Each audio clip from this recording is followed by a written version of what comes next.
प्रिय छात्र छात्राओं सभी लोगों को नमस्कार। आप सभी का आपके अपने YouTube चैनल पर स्वागत है।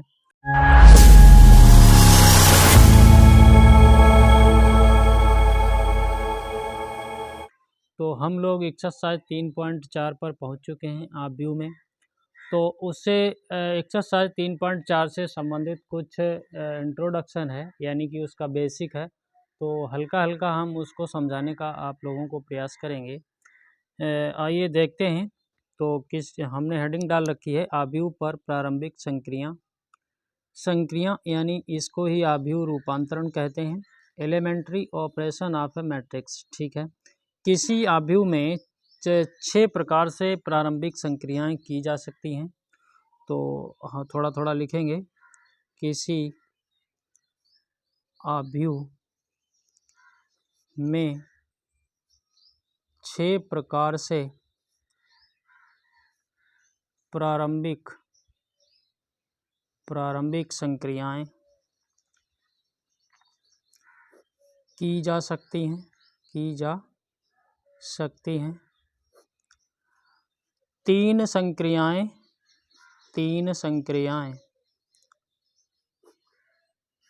पंक्ति में व 3 संक्रियाएं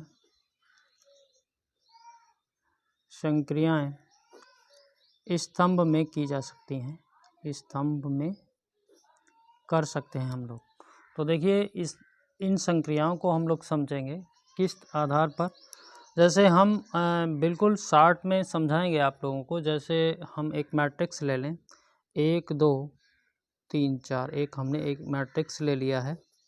तो देखिए इसमें हमारा ये पहला रो है और ये दूसरा रो है, और ये पहला कॉलम है और ये दूसरा कॉलम है। ठीक है, इतना आप समझ रहे हैं। तो किसी भी मैट्रिक्स में हम लोग 2 पंक्तियों या 2 स्तंभों को परस्पर विनिमय कर सकते हैं। जैसे हम चाहें R1 को R2 से इंटरचेंज कर दें, ठीक है, या हम लोग चाहें C1 को C2 से इंटरचेंज कर दें। तो इंटरचेंज तो आप समझते हैं, उसको उधर बदल दें, R1 की जगह पर R2 ले लें और R2 की जगह पर R1 ले लें। इस प्रकार से हम लोग चेंज कर सकते हैं। तो ये यहाँ पर आपने समझ लिया। अच्छा, इसी मैट्रिक्स को अगर हम देखिए कोई स्केलर क्वांटिटी से गुणा करें, जैसे हम एकदम जनरल रूप में लिखें तो Ri टेंस टू के कोई स्केलर है, नॉन जीरो क्वांटिटी है Ri। इस प्रकार से जैसे हम यहाँ पर आपको समझाना चाहेंगे R1 में, जैसे हम यहाँ पर ऐसे भी कर सकते हैं। इसी प्रकार से कॉलम में भी हम लोग कर सकते हैं। ऐसे हम यहाँ 4 कर दें, इस प्रकार से भी हम लोग इसमें कर सकते हैं मैट्रिक्स में। और देखिए, और इधर देखते हैं। जैसे ये देखिए, ये k जो है यहाँ पर, ये k is not is equal to 0 है। ठीक है, ये भी ध्यान रहे। और किसी भी, जैसे हमने ये मैट्रिक्स लिया है 1 2 3 4, इसमें यदि और संक्रियाएं देखी जाएं तो जैसे हम जनरल रूप में लिखें Ri tends to Ri plus k Rj, इस प्रकार से भी कर सकते हैं। इसी प्रकार से Ci tends to Ci plus k Cj भी कर सकते हैं। इसका मतलब आपको समझाते हैं। देखिए क्या होता है। तो जैसे हम लिखना चाहें R2 में से 2R1, इस प्रकार से भी ये संक्रिया कर सकते हैं। इसी प्रकार से अगर हम चाहें तो C2 में भी इस प्रकार से C2 माइनस 2C1 कर सकते हैं। इस प्रकार से भी संक्रिया कर सकते हैं। तो ये आपने समझ लिया होगा, ये संक्रियाएं हैं, इनको समझना बहुत ज़रूरी है मैट्रिक्स का इन्वर्स निकालने के लिए। अब देखिए हमारी हेडिंग है इसमें व्युत्क्रमणीय आव्यूह। क्या है हमारी हेडिंग? व्युत्क्रमणीय आव्यूह। व्युत्क्रमणीय आव्यूह कैसा होता है, इसके बारे में थोड़ा सा हम लोग देखेंगे। तो देखिए व्युत्क्रमणीय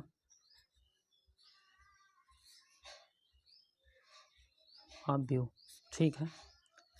जैसे हमारे पास कोई ए मैट्रिक्स है, कोई ए मैट्रिक्स है, एक वर्ग आव्यूह है, ठीक है, एक वर्ग आव्यूह, और एक दूसरा भी मैट्रिक्स है, वर्ग आव्यूह है, या फिर पहले हमारे पास बी है और फिर ए है, और इनका दोनों का यदि आप गुणा परिभाषित हो और उसके आधार पर यदि आई मिल जाए, आई मैट्रिक्स आइडेंटिटी मैट्रिक्स होता है, तो हम लोग यहाँ पर देखिए इस बी को ए का इन्वर्स कहेंगे, यानी कि व्युत्क्रम आव्यूह कहेंगे, ठीक है। अच्छा, दूसरे शब्दों में हम लोग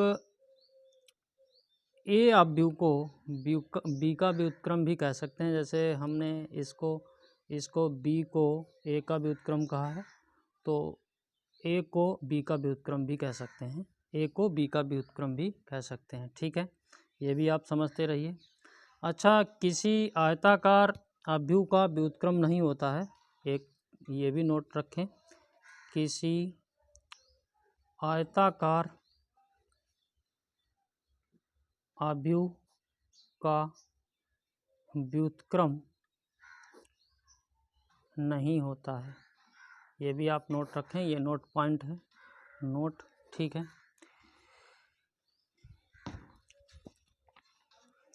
अच्छा, हम लोग दो प्रकार से किसी आव्यूह का व्युत्क्रम निकाल सकते हैं।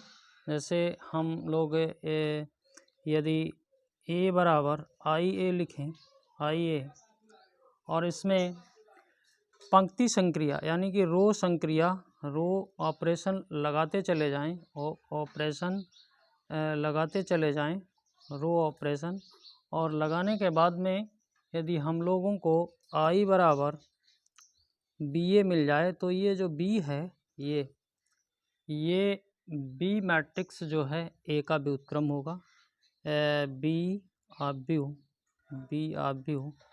ए का व्युत्क्रम होगा।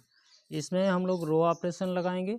अच्छा, यदि हम ऐसा ना लिख के इस प्रकार से लिखें ए बराबर ए आई, तो यहाँ पर हम लोगों को कॉलम ऑपरेशन लगाना पड़ेगा, कॉलम ऑपरेशन लगाना पड़ेगा, ठीक है।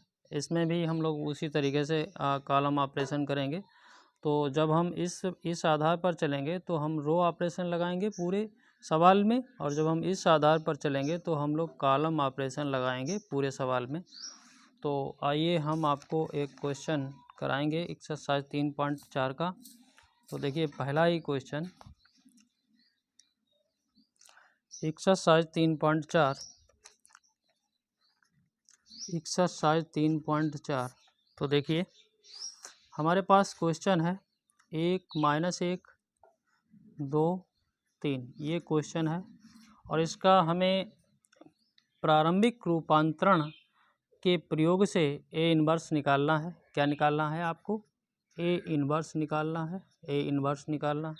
तो देखिए कैसे, जैसे अभी हमने आपको बताया है कि इसमें आप ए बराबर आई ए लिखें, ठीक है, और जैसे ये 2×2 का मैट्रिक्स है, तो यहाँ तो आप इसको लिख लें 1 -1 2 3, ये आपने लिख लिया है, और यहाँ पर आई को 1 0 0 1 लिख सकते हैं, और देखिए यहाँ पर ए को ए रहने दीजिए, ये दिख रहा होगा आपको।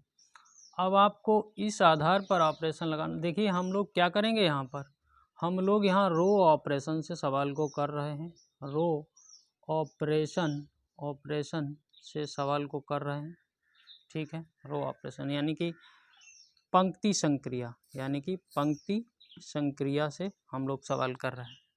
तो देखिए हमारा उद्देश्य ये होगा कि इस साइड में 1 0 0 1 बन जाए, ठीक है। ये जो आइडेंटिटी मैट्रिक्स है ये इधर आ जाए, तो फिर जब यहाँ पर जो भी ऑपरेशन होकर मैट्रिक्स बनेगा वो हमारा इन्वर्स मैट्रिक्स होगा, यानी कि ए इन्वर्स होगा। तो देखिए, तो आप लोग यहाँ पर देखिए हम लोग संक्रिया करेंगे, तो देखिए R2 में संक्रिया करेंगे, और R2 में से 2R1, ये ज़रूरी है लिखना, ठीक है। R2 में से 2R1 करेंगे तो देखिए R2 ये 2 है और ये आपका यहाँ पर 1 है, इसमें 2 का गुणा करके इसमें से घटा देंगे तो यहाँ 0 आ जाएगा। तो देखिए क्या आ जाएगा, 0।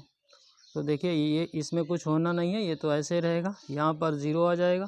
तो यहाँ पर आप कैलकुलेशन कर लो, तो कैलकुलेशन R2 कितना है आपके पास 3, फिर -2 R1 कितना है -1, तो ये कितना हो जाएगा 5 हो जाएगा, ये 5 हो गया, ठीक है। कैलकुलेशन कर लीजिए, यहाँ पर भी यही काम करना है। तो यहाँ एक बार ऐसे लिख लेते हैं। तो यहाँ तो कुछ हुआ नहीं, 1 0 रहेगा। यहाँ देखिए यहाँ क्या होगा, यहाँ पर आपको देखिए R2 0 है आपका, फिर -2 R1 कितना है 1, तो -2 आ जाएगा, ठीक है। फिर देखिए यहाँ पर कितना आ जाएगा, यहाँ पर देखिए R2 आपका 0 है, ठीक है। कितना है R2 आपका 1 है, 1 -2 R1 कितना है 0, तो ये आपका 1 आ जाएगा, ठीक है। इसको समझें। तो ये कैलकुलेशन आप ज़रूर करें यहाँ पर। अब देखिए अब हमारी आवश्यकता है कि इसमें यदि 1 हो जाए, यहाँ पर 5 में यदि 1 हो जाए तो हम लोग ऐसा भी तो कर सकते हैं, R2 में 1/5 का गुणा कर सकते हैं। ये समझें आप, R2 में 1/5 का गुणा कर सकते हैं। तो यहाँ पर 1 हो जाएगा, तो देखिए 1 -1 0, ये 1 हो गया, ठीक है। इधर देखिए, इधर यहाँ कुछ होना नहीं है, इसमें आपका 2/5 हो जाएगा, इसमें आपका 1/5 हो जाएगा, ठीक है। ये आपने समझ लिया, इंटू ए, ये चल ही रहा है। तो देखिए अब हमारी आवश्यकता है कि यहाँ पर 0 हो जाए, क्योंकि हमें तो ये 1 0 0 1 बनाना है। तो आप क्या करें, R1 + R2 कर दें, R1 में संक्रिया करेंगे, R1 + R2 कर दें, तो जोड़ दीजिए यहाँ पर, ये तो 1 रहेगा, ये 0 हो जाएगा, ये 0 है, ये 1 है, ठीक है। यहाँ पर भी जोड़ दीजिए, तो इसमें जोड़ेंगे आप 1 - 2y5, तो 5 यहाँ जाएगा, तो कितना बचेगा 3/5, 3/5 यहाँ जोड़ेंगे तो 1/5 हो जाएगा। यहाँ पर आपको कुछ करना नहीं है, तो 2/5, और ये आपका कितना हो जाएगा 1/5 इंटू ए। अब जो देखिए ये जो आपको मिला है, ये मैट्रिक्स जो मिला है, इधर 1 0 0 1 हो गया है, तो ये जो मैट्रिक्स आपको मिला है यही आपका A इनवर्स है, ठीक है। यही आप चाहें तो आप 1/5 को बाहर कर सकते हैं, तो 3 1, तो देखिए चाहें तो आप इस 1/5 को बाहर कर सकते हैं, तो यहाँ पर 3 बचेगा, यहाँ पर 1 बचेगा, यहाँ पर -2 बचेगा, यहाँ पर 1 बचेगा। तो इस प्रकार से आप लोग A इनवर्स निकालना सीख गए होंगे। आशा करते हैं आपको हमारा बताया हुआ सवाल समझ में आया होगा। यदि समझ में आया है तो हमारे चैनल को सब्सक्राइब जरूर करें, बेल आइकन को प्रेस करें, सभी दोस्तों में शेयर करें, वीडियो में कमेंट करें। सभी लोगों का बहुत बहुत धन्यवाद।